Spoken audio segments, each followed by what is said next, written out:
ஐயனார் துணையில அடுத்து என்ன நடக்க போகுதுன்னு வாங்க பார்க்கலாம். நிலா, சோழன், சேரன், பாண்டியன், பல்லவன் எல்லாரும் அர்ச்சனை தட்டு வாங்கிக்கிட்டு கோயிலுக்குள்ளே வர்றாங்க. சாமி கும்பிடாம வரையில அப்பாவை காணாமின்னு சொல்லிக்கிட்டு இருக்கேளே, அங்கே 4-5 பெரிய மனுஷங்களோட பேசிக்கிட்டு நிற்கிறாரு. அதை பார்த்ததும் அப்பா இங்கே தான் இருக்காரு அப்படின்னு சொல்லிட்டு, அப்பா அப்படிங்கிறாப்புல, வாங்கடா வாங்க, உங்களுக்காக தான் எதிர்பார்த்துக்கிட்டு இருந்தேன், பூசாரிட்டையும் சொல்லிட்டேன், நம்ம வந்ததும் பூஜையை ஆரம்பிச்சிடணும்ட்டு அப்படின்னு சொல்லவும், அப்போ இங்கே உள்ள பெரியவங்ககிட்ட எல்லாம் இவர் அறிமுகப்படுத்தி வைக்கிறாரு. அதுக்கப்புறம் அவங்ககிட்ட பிள்ளைகளை பூரா அறிமுகப்படுத்துகிறாரு. ரொம்ப சந்தோஷம் நடேசா, இனிமேலாவது வருஷம் வருஷம் குலசாமியை கும்பிடவா அப்படின்னு சொல்லிட்டு எல்லாரும் அவங்ககிட்டையும் பேசிட்டு போகிறாங்க. அப்போ பூசாரிகிட்ட கொடுத்து அர்ச்சனையும் பண்ண சொல்கிறாங்க. அர்ச்சனை பண்ணி கொடுக்குறாங்க. கொடுத்துட்டு சாமியை கும்பிட்டு நல்லபடியாக அப்போ தான் பூசாரி சொல்கிறாரு, இன்றைக்கி அர்ச்சனை மட்டும் பண்ணிக்கங்க, நாளைக்கு சிறப்பு பூஜை இருக்குது, அதில் உங்கள் வீட்டு பெண்கள் அந்த பூஜையில் கலந்துக்கிட்டா நீங்கள் நினச்சது என்ன நினச்சி வந்தீங்களோ அது நல்லபடியாக நடக்கும் அப்படின்னு சொல்கிறாங்க. அப்போ நடேசன் கேட்குறாரு, பெண்கள் தான் செய்யணுமா அப்படின்னு சொல்லிட்டு கேட்குறாங்க. கேட்டதும், ஆமாங்க, இது பெண்கள் தான் செய்யணும், இந்த சிறப்பு பூஜையில் உங்கள் வீட்டில் உள்ள ஒரு பெண்ணு யாராவது இருந்தால் அவங்க செய்யலாம் அப்படின்னு சொல்லவும், அப்படியா அப்படின்னு சொல்லிக்கிட்டு இருக்கையிலே அங்கே கஸ்தூரி வர்றாங்க. நல்லா சொன்னீங்க, இவன் வீட்டில் எந்த பொண்ணு இருக்குது, இருக்கிற பொண்ணும் தங்காமத்தே போகும் அப்படின்னு சொல்லிட்டு அவசகுணமாக அங்கே சொல்கிறாங்க. அப்போ ஏண்டி கோயிலுக்குள்ளே உன் வாய் ஒடுங்கலையா அப்படின்னு சொல்லி நடேசன் கேட்குறாரு. இங்கே பாரு, உண்மையைத்தானே சொன்னேன் அப்படின்னு சொல்லி கஸ்தூரி சொல்கிறாப்புல. இங்கே பாருங்க, நிலா சொல்கிறாங்க, இங்கே பாருங்கள், சண்டை போட வரல, நீங்கள் உங்கள் வேலையை பாருங்கள், நாங்கள் நல்லபடியாக சாமி கும்பிட்டோம், இங்கேயும் ஏதாவது பிரச்சனை பண்ணாதீங்க அப்படின்னு சொல்லவும், பக்கத்தில் இருந்த கார்த்தி அவங்க, ஏமா சும்மா கோயிலுக்குள்ளே அவங்களோட பிரச்சனை பண்ணிக்கிட்டே இருக்க அப்படின்னு சொல்லுவோம். சும்மா இருடி, உனக்கு ஒன்றும் தெரியாது அப்படின்னு சொல்லிட்டு, அவங்க வீட்டில் எந்த பெண்ணும் இருக்கா, அதனால தான் சொன்னேன், அது பொண்ணு தங்காத வீடு, எந்த பொண்ணு சிறப்பு பூஜையில் கலந்துக்கிடுவா அப்படின்னு சொல்லிட்டு பேசுகிறாங்க. அதெல்லாம் எங்களுக்கு தெரியும் அப்படின்னு சொல்லிட்டு போகிறாங்க நிலா. அதுக்கப்புறம் வரி பிரச்சனையும் இழுத்து விட்றாங்க கஸ்தூரி. அப்போ தான் பூசாரி சொல்கிறாரு. பூசாரிக்கு பக்கத்தில் அந்த வீடு பிடிச்சி கொடுத்தவரும் நிற்கிறாரு. அப்போ சொல்கிறாரு, ஆமாம், அவங்க கேட்குறது சரிதானே, இத்தனை வருஷமாக பங்காளியை இங்கே வருஷம் வருஷம் வரி கொடுத்துக்கிட்டு இருக்காங்க, நீங்கள் இந்த வருஷம்தான் வந்திருக்கீங்க அப்படின்னு சொல்லவும், அப்போ சேரன் சொல்கிறாரு, வரியை வேணால் நாங்கள் இத்தனை வருஷத்துக்கு உள்ள வரியை நாங்கள் சேர்த்து கொடுக்குறோம் அப்படின்னவும், அப்போ அவர் சொல்கிறாரு, இல்லை இப்போ தானே வந்திருக்கீங்க, இன்னி வருஷம் வருஷம் நீங்கள் கொடுத்தா போதும் அப்படின்னு சொல்லிட்டு அவங்கள சுமூகமாக பேச முடிச்சுட்டு போகிறாரு. இதை கேட்ட கஸ்தூரிக்கு கோவமாக வருது. இதுலையாவது எதையாவது பிரச்சனையை வளர்த்து விட பார்த்தா எல்லாத்துலேயும் பிரச்சனையிலேருந்து தப்பிச்சு போகிறாங்களே அப்படின்னு சொல்லிட்டு. அதுக்கப்புறம் நிலா கேட்குறாங்க நடேசன்ட்ட, சிறப்பு பூஜைனா என்ன அங்கிள் அப்படின்னவும், எனக்கும் தெரியலையம்மா, நான் இங்கே இருக்கையில் வந்தது, அதுலெல்லாம் நான் கலந்துக்கிட்டதெல்லாம் இல்லை அப்படின்னு சொல்லவும், எதுக்கும் இந்த பூக்காரம்மா இருக்காங்கல்ல அங்கனுக்குள்ளே விசாரிச்சா தெரியும் அப்படின்னு சொல்லவும், அந்த பூக்காரவங்ககிட்ட அர்ச்சனை தட்டு இவங்கெல்லாம் வைப்பாங்கள்ல அவங்ககிட்ட போய் கேட்குறாங்க நிலா, சிறப்பு பூஜைனா என்ன, அது அப்படின்னா என்ன மாதிரி அதில் கலந்துக்கிறணும் அப்படின்னு கேட்குறாங்க.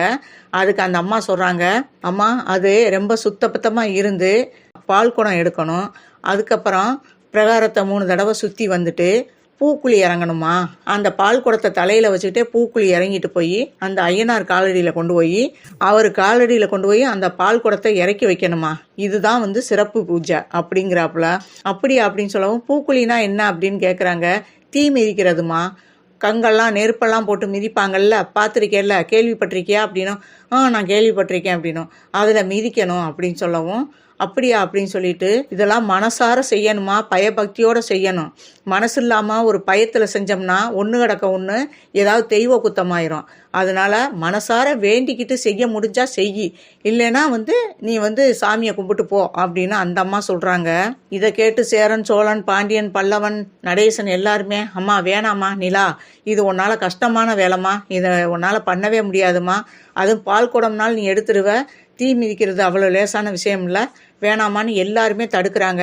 அப்போ சத்தம் போடுறாங்க, ஏன் இப்படி நீங்களும் அவசகுணமாக பேசுகிறீங்க, உன்னால் முடியும், இந்த வீட்டுக்கு நல்லது நடக்கணும்னா சிறப்பு பூஜையில் பெண்கள் கலந்துக்கணும் பூசாரி சொன்னார்ல, அப்படின்னா நம்ம வீட்டுக்கு நல்லது நடக்கணும்னா இதை நான் செஞ்சு தான் ஆகணும், ஏன்னா இந்த வீட்டில் இப்போ நான் இந்த வீட்டு மருமகளாக இருக்கேன், நான் கண்டிப்பாக அந்த பூஜையில் நான் சிறப்பாக செஞ்சு முடிப்பேன் அப்படிங்கிறாங்க. இதை கேட்டு எல்லாருமே ஷாக்காகிறாங்க. முடியாது நிலா அப்படின்னு சோழன்னு சொல்கிறாரு. முடியும் சொல்லுங்கங்க அப்படின்னு சொல்கிறாங்க. அப்புறம் நடேசன் சொல்கிறாரு, சரி நீ இவ்வளோ தூரம் உறுதியாக இருக்கிறதுனால அந்த ஐயனார் உனக்கு துணை இருப்பார், நீ உன்னுடைய பிரார்த்தனையை நீ நல்லபடியாக முடிப்ப அப்படின்ட்டு துணுறு வச்சு விட்றாரு. இது போதும் அங்கிள் எனக்கு அப்படின்னு சொல்லிட்டு அவங்க கோயிலுக்குள்ளே போகிறாங்க. அப்போ சொல்கிறாங்க, நாளைக்கு சிறப்பு பூஜையில் என் மருமக கலந்துக்குருவா அப்படின்னு சொல்கிறாரு. சரி நாங்கள் எல்லா ஏற்பாடும் பண்ணுறோம், அம்மா நீ மட்டும் இல்லை உன்னோட நிறைய பெண்கள் இதில் கலந்துக்குருவாங்கம்மா அப்படின்னு சொல்கிறாப்புல. ரொம்ப சந்தோஷம் அப்படின்னு சொல்லிட்டு மறுநாள் வர்றாங்க, கோயிலுக்குள்ளே வர்றாங்க. வந்ததும் அங்கே உள்ளவங்களுக்கு மஞ்சள் சேலையை கொடுத்து கட்ட சொல்கிறாங்க. அதுக்கப்புறம் கையில் காப்பு மாதிரி கட்டுறாங்க. காப்பு மாதிரி கட்டிட்டு நான் எதுவுமே சாப்பிடக்கூடாதுன்னு சொல்லியிருப்பாங்க. தண்ணி ஆகாரம் ஏதாவது சர்பத்தோ ஜூஸோ ஏதோ ஒன்று குடிச்சிக்கிட்டு நீங்கள் இன்றைக்கி முழுவதும் நீங்கள் அதை தான் விரதம் மாதிரி இருக்கணும் அப்படின்னு சொல்லியிருப்பாங்க. பிரகாரத்தை சுற்றுறதுக்கு முன்னாடி ஏதாவது சாப்பிட்டுக்கங்கம்மா, இந்த ஜூஸ் ஏதாவது தண்ணி ஆகாரமாக குடிச்சுக்கங்க அப்படின்னு சொல்கிறாங்க. இதை பக்கத்தில் இருந்த கஸ்தூரி, இதை எப்படியாவது தடுக்கணுமே, இப்போ என்ன வழி பண்ணலாம், ஏதாவது ஒன்று தடங்கள் ஏற்பட்டால் இவன் அந்த நேர்த்திக்கடனை செய்ய முடியாமல் ஆயிரும், இப்போ என்ன செய்யலாம் அப்படின்னு சொல்லிக்கிட்டு இருக்கையில அப்போ தான் அதுக்கு யோசனை வருது. சரி நம்ம சர்ப்பத்தை நம்ம கையினாலே கொடுக்குற மாதிரி எல்லாத்துக்கும் கொடுக்க சொல்லுவோம். கொடுக்க சொல்லையில் அவள் நிலா எடுக்கையில் கையில் இருந்து தட்டி விட்டுட்டோம்னா அது கீழே தவறி, அதுவும் கண்ணாடி கிளாஸில் தான் நம்ம கொடுக்குற மாதிரி வச்சுக்கிறணும். அந்த மாதிரி வைக்கையில் கண்ணாடி கிளாஸ் உடஞ்சிருச்சுன்னா அது ஒரு தெய்வ குத்தம் சொல்லி அவளை பால் குடம் எடுக்க விடாமல் பூக்குழி இறங்க விடாமையும் நம்ம பண்ணிக்கலாம் அப்படின்னு சொல்லிட்டு, நம்ம இவங்களுக்கெல்லாம் பூக்குழி இறங்குறாங்கல்ல, இவங்களுக்கெல்லாம் நம்ம கைனால் எலுமிச்சம்பழத்தை புழிஞ்சு சர்பத் போட்டு கொடுப்போம், அது நம்மளுக்கு ரொம்ப நல்லதுடி, அது உன் கைனால் கொடு அப்படிங்கிறாங்க. என்னம்மா நீயே அப்படி பேசுகிற அப்படின்னும், ஏண்டி நல்லது செஞ்சாலும் என்னை தப்பாக பார்க்குற, நல்லது தாண்டி செய்கிறேன் அப்படின்னு சொல்லிட்டு உன் கைனால் கொடு அப்படின்னு சொல்லி கொடுக்க சொல்லிட்டு எல்லாத்துக்கும் கொடுத்துக்கிட்டு இருக்காங்க. கார்த்திகா அந்த நேரம் பின்னுக்க போய் கரெக்டாக நிலாவுக்கு வரையில் மட்டும் போய் பின்னுக்க இருந்து தட்டி விட்டுறாங்க. கையில் இருந்த அந்த சர்பத் கிளாஸு கீழே விழுந்து உடஞ்சிருது.